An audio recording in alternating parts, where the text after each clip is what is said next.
Aujourd'hui, tu vois que cette équipe marocaine, ils savent jouer ensemble. Ils ne paniquent pas sous pression. Tu as l'impression qu'ils arrêtent le temps. Boadji, c'était juste choquant et traumatisant. À quel point, quand les Brésiliens venaient lui mettre une pression, il mettait pause. Et on dirait, il met pause. Il lève la tête, il regarde toutes les infos, gauche-droite, gauche-droite. Ce que toi, tu as besoin de scanner en 5 secondes, il te le fait en 2 secondes. Les gars, Boadji a 3 matchs avec le Maroc. 3 matchs. Il y en a qui t'ont dit que Boadji n'avait pas le niveau pour l'équipe de France. Il t'a sorti une prestation XXL où tous les supporters de tous les clubs sur Twitter maintenant disent qu'ils veulent que leur club l'achète.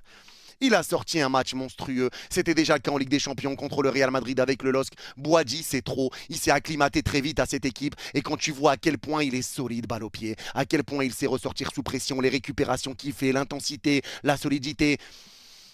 Le calme, moi c'est le calme qui me choque. On dirait qu'il est dans Equalizer, qu'il arrive à tout scanner et qu'il a un temps d'avance sur tout le monde.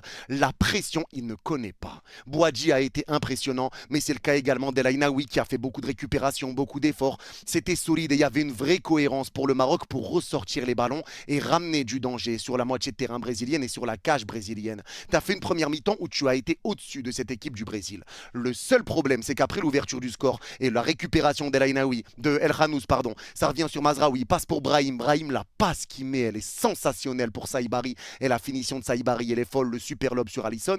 Entre ce moment-là et le but du Brésil, tu roules sur le Brésil.